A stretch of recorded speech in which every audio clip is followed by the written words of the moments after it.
Fala galera, mais uma vez eu, Alexandre Magalhães, na resenha com Magalhães para falar dos times do futebol brasileiro, dos campeonatos que estão em curso. Tivemos no sábado, dia 26 de abril de 2025, quem sabe a estreia do Botafogo no ano de 2025, né? Tivemos o jogo Botafogo e Fluminense aqui no Rio de Janeiro. Para alguns no Engenhão, para outros Newton Santos, para outros no Tapetinho. Botafogo e Fluminense se enfrentaram pelo Campeonato Brasileiro, Fluminense vindo aí numa sequência boa desde que o Renato Gaúcho assumiu. Fluminense que ficou com seu time titular treinando, não viajou para jogar a Sul-Americana, ficou treinando. O Botafogo foi jogar, né? Muitas críticas, perdeu o jogo, torcida não atura mais do Renato Paiva. E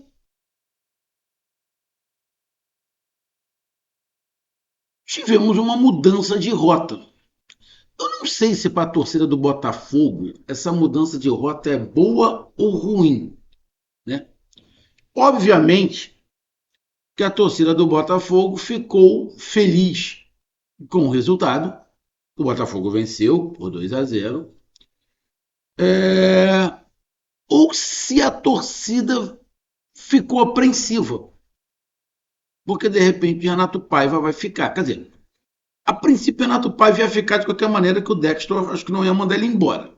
A não ser que aconteceu alguma tragédia muito grande, tipo o Botafogo entrar na zona de rebaixamento do Campeonato Brasileiro, ser eliminado antes das oitavas, na fase de grupo. Talvez isso poderia acontecer, mas a princípio não é o previsto. Então eu não sei como é que está o sentimento do torcedor botafoguense. E a gente também não sabe se o que o Botafogo fez nessa partida contra o Fluminense é uma nova fórmula, um começo, ou foi simplesmente um ponto fora da curva. E por que eu estou falando isso? Porque o Renato Paiva mudou algumas situações no Botafogo. Mas eu vejo a mudança do Botafogo numa mudança peculiar para o jogo. Essa mudança que ele fez para alguns outros jogos não vai funcionar. Taticamente não vai funcionar. Vai ficar um time pesado. Mas para determinados jogos. Então, eu vejo cautela, por um lado. E o Fluminense? Nitidamente o Fluminense, no primeiro tempo, a gente vai falar, o Renato fez uma leitura completamente errada ou não levou fé no Renato Paiva. Estudou errado o Botafogo. Óbvio, o Renato Paiva surpreendeu? Sim, surpreendeu. Mas, sim, não estou querendo meter o malho no Renato, mas dava para o Renato ter identificado onde é que estava o problema no primeiro tempo. Dava para ter identificado no primeiro tempo, não precisava esperar para o segundo tempo. Só que no segundo tempo aconteceram algumas outras coisas também, que o jogo teve uma outra cara. Mas a vitória do Botafogo foi justa. Então a gente vai falar sobre isso nesse momento. Então eu peço a você, meu amigo torcedor do Fogão, que está feliz, rindo de orelha a orelha, alguns, apesar da vitória, tá meio apreensivo. E você, meu amigo torcedor do Fluminense, que está porra, não tem outra coisa. Há 8 partidas que o Fluminense não ganha do Botafogo. O torcedor do Botafogo já falou que o Fluminense é ponto certo. Sabe aquela situação, Flamengo e Vasco, que o Vasco não ganha há trilhões de anos do Flamengo? É mais ou menos a mesma coisa. De Fluminense e Botafogo. É quase que 3 pontos certos, né? Quando não acontece, que tem alguma coisinha assim, aí não acontece os 3 pontos. Mas quase sempre é os 3 pontos. Então é tipo assim, tô precisando me reabilitar, tô precisando fazer 3 pontos. Vamos fazer um clássicozinho com o Fluminense que a gente ganha os 3 pontos. É mais ou menos por aí. Dentro do Fluminense, tá engasgado com isso. Fez os 3 pontos, o Botafogo com mérito. E o Fluminense não pode reclamar. Porém, tem um lance em cima do Arias, no final do segundo tempo, que poderia ter mudado o resultado. E aí, se muda o resultado, em vez de vitória do Botafogo, empate, teria parte culpa do Botafogo também, que a gente vai falar sobre isso. Então, peço a você, meu amigo torcedor botafoguense, meu amigo torcedor tricolor, peço que você escuta, compartilhe, inscreva-se no canal, dê o seu like, ative a notificação, coloque seus comentários. Se você quiser ajudar o canal a crescer, você pode ajudar através do Pix, que é o número do nosso WhatsApp, você pode ajudar através do Superchat, quando estiver fazendo lives, e você pode ajudar através do clube de membro do canal Resenha com uma Grana aqui embaixo de azul. E agora você pode ajudar através do Valeu, que é esse coração com seu frango, que está do lado de compartilhar. Mais uma coisa, não deixe de se inscrever no canal, que mais da metade da galera que acompanha o canal não é inscrito, então dá essa moral pro canal, inscreva-se no canal. Então vamos lá, galera, vamos aqui logo de cara pegar a classificação. Bom, com esse resultado, o Fluminense está ali na 4ª colocação com 10 pontos, né? O Internacional já jogou, chegou a 9, venceu, chegou a 9. O Botafogo que jogou com o Fluminense ganhou, foi a 6. O Ceará que jogou, empatou, está com 8. O São Paulo que jogou, empatou, está com 8. Mas a gente tem o Corinthians que pode chegar a 10. O Corinthians joga contra o Flamengo, pode chegar a 10. O Cruzeiro joga contra o Vasco, pode chegar a 10. O Vasco joga contra o Cruzeiro, pode chegar a 10. O Juventude já jogou e perdeu. O Mirassol empatou. Ou seja, o Fluminense, que é o 4º colocado, ele pode ser ultrapassado pelo Corinthians, pelo Cruzeiro ou pelo Vasco. Vai ser ultrapassado, não. Pode ficar com o mesmo número de pontos. Se o Corinthians ganhar, o Corinthians vai a 10 pontos e fica com 3 vitórias igual o Fluminense. Só que se o Corinthians ganhar, o Corinthians está com saldo 0. O Fluminense também com saldo 0. Se o Corinthians ganhar, o Corinthians passa o Fluminense.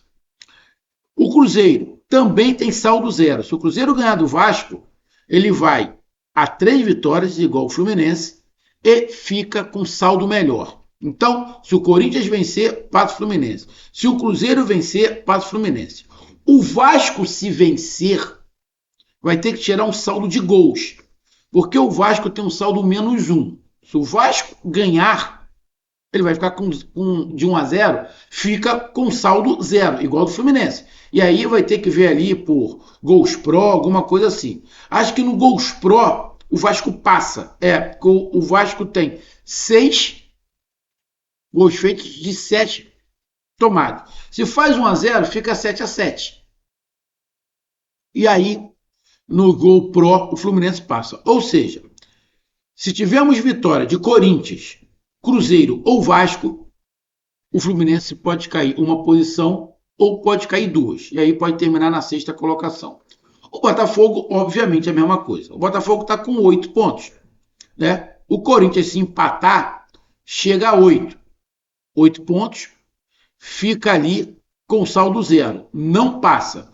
O Cruzeiro, se empatar, também não passa. O Vasco, empatando, também não passa. Para passar o Botafogo, não basta Cruzeiro, Corinthians e Vasco empatar. Tem que ganhar. Ganhando, eles passam o Botafogo. Deixa eu pegar aqui. O Bahia tem 6 pontos. O Bahia, se vencer o seu jogo, vai a 9. Passa o Botafogo. Se o Bahia vencer o seu jogo, que não é fácil, é um jogo complicado, o Bahia chega a 9 e passa o Botafogo. O Vitória tem 5 pontos. Chega a 8, se ganhar. Mas aí tem que tirar um saldo de gols, né? Que não é dos mais fáceis de tirar. Ou seja, quem pode passar o Botafogo é Corinthians, Cruzeiro, Vasco, além do Bahia, né? Que hoje é o 16º colocado, e o Vitória por um saldo de gols. Eu acredito que Fluminense e Botafogo possam cair um pouco na posição, mas não muito. Fluminense e Botafogo, acho que se caírem, vão cair 2 posições. O Fluminense terminando na 6ª colocação e o Botafogo terminando numa 8ª colocação. A próxima partida de Fluminense e Botafogo, que é na 7ª rodada, após mais um feriadão, teremos, né? Temos um feriado na quinta-feira, dia 1º, sexta-feira, ponto facultativo, né?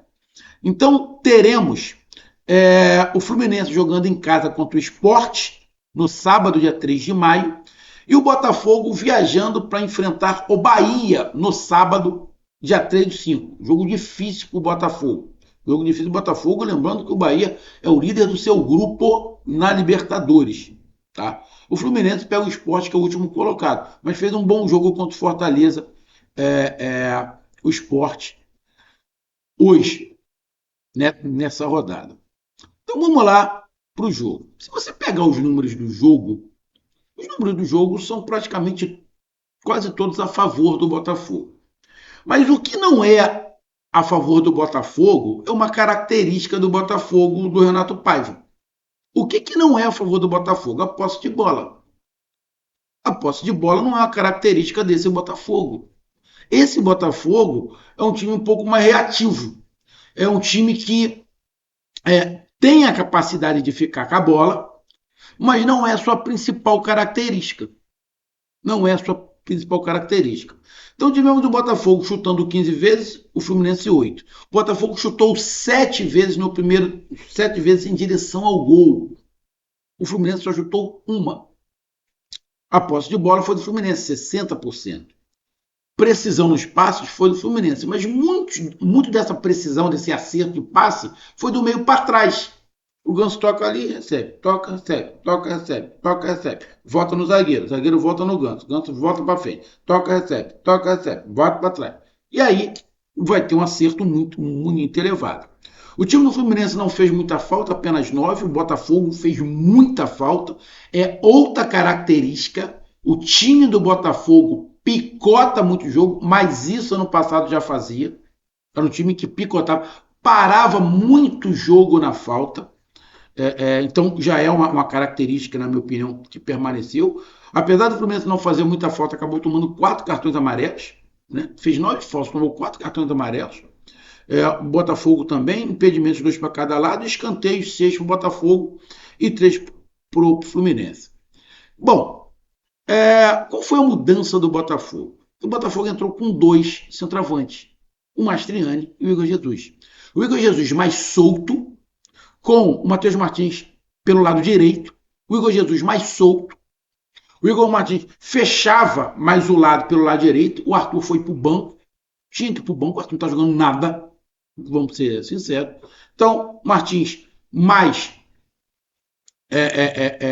pelo lado direito, o Igor e o Mastriani fazendo ali o centroavante mais, o Igor saindo um pouco mais, o Mastriani prendendo mais os zagueiros e fazendo ali um 4-4-2, só que com uma marcação mais alta. Uma marcação mais alta, que o Botafogo não estava fazendo. E aí, você deixava uma marcação mais alta com 2 centroavantes que estavam prendendo os zagueiros, o Martins fechando o meio campo, o Savarino articulando ali pelo meio, caindo pela esquerda também, e liberando o Cuiabano. O Cuiabano, com muita força física, ele ia, e aí o Marlon e o Gregory seguravam. Ou seja, muitas das vezes o Botafogo fazia um 4-2-4, quando ia marcar, fazia uma marcação alta, os 2 centroavantes pegavam os 2 zagueiros do Fluminense, dificultava ali muito a saída de bola. E esse novo formato do Botafogo, fazendo a Liga Jesus, Mastriani, Savarino e Matheus Martins, confundiu o Fluminense. E o Renato não conseguiu tirar o Fluminense dessa situação, que não era difícil. Não era difícil tirar o Fluminense dessa marcação. Era só você abrir mais o jogo. Você abria mais o jogo, você não precisava sair jogando. mas abria mais o jogo atrás dessa marcação. Não precisava ser um gênio para fazer isso. Só que o Fluminense passou o primeiro tempo inteiro sem entender. Sem entender. Você podia forçar o jogo nas costas do Cuiabano, que tinha uma avenida ali para ele poder jogar. Mas quando chegava na frente, tanto o René quanto o Samuel Xavier caiu para o meio. O Fluminense, em momento nenhum, abriu o jogo. O Canobi voltava demais. Então, faltou uma visualização tática por parte do Renato, que não conseguiu fazer nada no primeiro tempo. Primeiro tempo, o Fluminense teve uma chegada na área e o Botafogo se impôs. E aí, essa imposição do Botafogo, o Fluminense deu sorte. O Fluminense era para ter tomado um saco no primeiro tempo. As chances criadas pelo Botafogo, tranquilamente dava para fazer os 3-0. Tranquilamente, sem fazer muito esforço. Teve bola na trave, o goleiro fazendo defesa. Foi uma festa. Então, a torcida do Fluminense tem que botar as mãos pro céu. E o time do Fluminense e o Renato botar as mãos pro céu, que no primeiro tempo terminou apenas 1-0. Porque era para ser tranquilo uns 3. Tranquilo. Tranquilo. Uns 3, tamanha diferença. Tamanha diferença. E aí, diante de toda essa característica tática, o Botafogo conseguiu contra-atacar e conseguiu atacar, conseguiu propor. Então o Botafogo fez tudo que não fez o ano inteiro. O Botafogo fez tudo que não fez de janeiro até ontem. Contra-atacou e propôs o jogo no primeiro tempo. Então, grande primeiro tempo do Botafogo. Foi um vareio do Botafogo em cima do Fluminense. Aí você vai para o segundo tempo, acontecem algumas situações. O Renato Paiva faz algumas mudanças. Quando o Arthur entra, o time do Botafogo nitidamente cai de produção. Algumas situações que estavam encaixadas desencaixam do Botafogo. As substituições que Renato Paiva fez não surtiram efeito. E aí, eu vou bater aqui. O time do Botafogo ficou muito feliz e sempre roncava muito, sempre ronca muito. Não, o Dexter só tirou 2 titulares, do resto tira todo mundo reserva. Legal. Só que os reservas do ano passado eram melhores do que esse ano. Esse ano o Botafogo não tem banco de reservas. Mandou as reservas embora. Pô, beleza. Mas cadê? O Botafogo não tem reserva. O Botafogo não tem reserva. Ele tirou a reserva, mas não contratou ninguém. Ah, mas o papai Dexter, na metade do ano, vai contratar. Vai botar mais 500 milhões aí e vai contratar. Bom, se vai conseguir viver assim todo ano, pô, vamos ver até onde isso vai dar. Mas esse ano até agora o Botafogo não tem banco. O banco é muito limitado. E aí não é culpa do Renato Paiva. Aí desculpa a torcida, não é culpa do Renato Paiva. É culpa do Dexter. O Botafogo não tem banco. Saiu 2, entraram 2.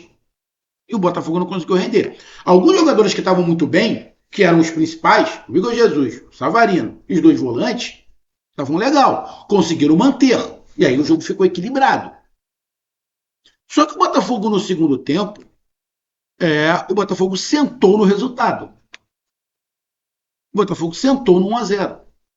E aí quem atacou foi o Fluminense. O Fluminense ficou com mais posse de bola, o Fluminense meteu bola na trave, o Fluminense equilibrou o jogo, o Fluminense fez o John aparecer. O Fluminense entendeu um pouco mais. E aí, quando o Fluminense entende o esquema, porque quando volta para o segundo tempo, o Fluminense já volta diferente. O Fluminense já volta entendendo o que tinha acontecido. E aí o Botafogo tem dificuldades. Nessa dificuldade, o Renato Paiva muda. Quando ele muda, na minha opinião, ele estraga. Eu acho que dava para ele deixar um pouquinho mais. Mas quando ele muda, ele estraga. E aí ele não tinha mais como voltar atrás. Porque ele não tinha mais peças para tentar retomar o que fez no primeiro tempo. Então o Renato Paiva teve acertos e erros. Mas eu acho que os erros dele, eu não vou nem culpar muito o Renato Paiva por erro, porque é falta de opção de elenco. Tá? E aí, o Botafogo dá uma caída, o Fluminense já tinha entendido o esquema, Fluminense é facilitado porque saem alguns jogadores que estavam bem, os outros que entraram não entraram bem, não conseguiram manter. O Fluminense equilibra o jogo e aí fica momentos do Botafogo, momentos do Fluminense, chance para um lado, chance para o outro, bola na trave. E o Fluminense mais propositivo e o Botafogo esperando. Esperando. Poderia o Botafogo ter pago muito caro num jogo onde foi infinitamente superior no primeiro tempo e estava no mínimo de igual para igual com o Fluminense no segundo. Mas o Botafogo poderia ter pago caro pela opção de ficar só no contra-ataque. Perigoso. Poderia ter sido punido. Não foi punido porque o árbitro entendeu que não foi pênalti. Vamos lá. Tem alguns pontos dessa situação de pênalti que eu acho interessante. Primeiro, vou ser curto e grosso aqui para não ficar um vídeo muito longo. Primeiro, o fato do jogador atrasar a passada para tomar o contato não é crime e não é errado. O cara que está na frente, ele percebe que o zagueiro vem desgovernado, é uma atitude que ele toma de atrasar a passada para o cara bater nele e fazer a falta. Não tem erro nenhum em atrasar a passada. Erro nenhum. Isso não pode ser coibido. Isso aí é do jogo. Se começar a coibir, o cara tá atrasando a passada, não tá atrasando a passada. Porra, aí não. E aí eu vou lembrar aqui vários lances. Vou lembrar dois, mas teve vários lances que se foi discutido aqui. Teve impacto ou não teve impacto? Teve força suficiente para derrubar ou não teve força suficiente para empurrar? Isso é uma questão de interpretação, correto? Uma questão de interpretação. Se você começar a pegar só esse ano lances igual a esses, você vai ver que 50% foi marcado pênalti e 50% não foi marcado pênalti. Então, interpretação. Então, você não pode dizer que a marcação do árbitro foi completamente correta. Foi a visão dele. Mas se é outro árbitro, talvez marcasse. Eu vou ser bem sincero. Para mim foi pênalti. Para mim foi pênalti. Tá? O Arias, obviamente, toma a frente do Gregor. Até aí não tem nada. O que o analista lá da Plim Plim falou, para mim não foi pênalti porque ele colocou o corpo na frente do Gregor. E daí? E daí? Ele não pode proteger a bola? Como é que o jogador faz para proteger a bola? Ele coloca o corpo na frente, pô. Ele não pode. Isso. E ele coloca o corpo na frente e atrasa. E daí? Isso é do futebol, pô. Isso é do futebol. Então quer dizer que não pode mais fazer isso? Então coloca na regra. Entrar na frente do adversário e atrasar a passada não vai ser mais configurado falta, mesmo que tenha empurrão. Porra! Isso é ridículo, a minha opinião. E você em velocidade, você atrasa a passada, o cara dá... e tem outro detalhe. É claro que tem um toque do... Não tem como não falar que não teve o toque. Todo mundo vai falar. Não, o toque teve. Esse papo de falar, teve o toque, mas não teve alavanca. Teve alavanca sim. Se você olhar, o Gregor faz assim com o braço. Teve alavanca. Pode não ter sido forte, mas teve alavanca. E aí, teve um lance, não lembro se foi ano passado, num escanteio, onde tinha um jogador no primeiro pau, agora eu não me lembro qual foi o jogo. Subiram o defensor para cabecear e subiu o cara que estava atrás. Deu aquele toquinho. Puf. O cara desequilibrou, ele meteu o gol de cabeça. Quase que dentro do gol. O árbitro entendeu que não foi falta. Rodada passada do Campeonato Brasileiro, teve um lance, agora eu não tô lembrado qual foi o jogo, cara. Não tô lembrado qual foi o jogo. O jogador entra na área, entra na pequena área, pelo lado, ele atrasa a passada, o jogador que vem atrás, blum, dá aquele abalroamento, né? Aquela abalroada, e o juiz marca pênalti. Ele atrasou o passo nitidamente. Tem aquele toque. Cara, eu não me lembro quem foi, cara. Eu não sei se foi no jogo do Atlético Mineiro. Eu não me lembro qual foi o jogo, mas foi na rodada passada. O cara entra na área, ele vê o zagueiro vindo desgovernado, ele diminui a passada. O cara dá um toque nele e cai, o juiz marca pênalti, pô. Certo! Foi um tocão, foi um encontrão? Não. Foi um encontro muito parecido com esse aí, do Gregory em cima do Arias. O árbitro deu pênalti, pô. O árbitro deu pênalti. Vou te dar um exemplo. Teve um jogo, também foi na rodada passada, numa bola de cabeça, que o gol foi anulado. Antes do cara quando o cara ameaça a pular, o jogador que está atrás dá um toquezinho, cabeceia e faz o gol. O gol foi anulado.